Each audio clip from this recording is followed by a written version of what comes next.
Magandang umaga mga kapuso. Andito tayo ngayon sa Pulang Batu Elementary School dito sa Bugos City kung saan ito yung unang binisita ni Presidente Bongbong Marcos.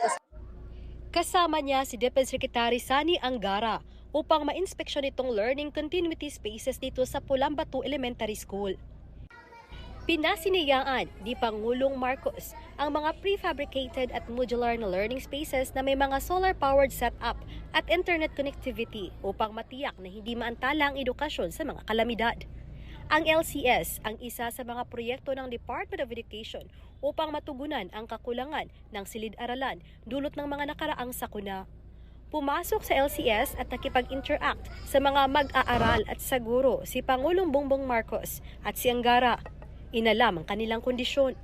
Dumalo rin sa activity si Cebu Governor Pam Bariccuatro, Bugo City Mayor Mayel Martinez at ilan pang opisyal ng LGU at Bugo DepEd Division.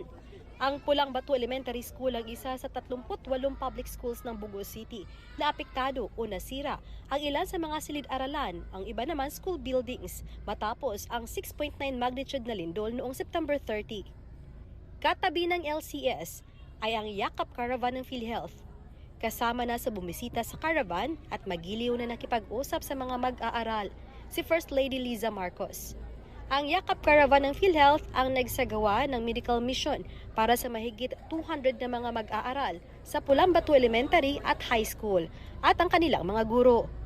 Ininspeksyon din ng Pangulo ang mga services na bigay ng caravan para sa mga guro at mag-aaral.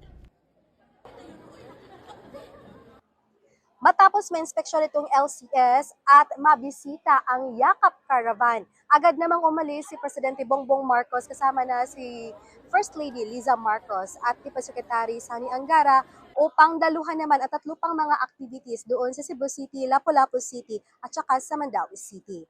At yan muna ang latest mula rito sa Bugos City. Ako si Family Dumabok ng Jamie Regional TV, Jamie Integrated News. Mag-ingat mga kapuso.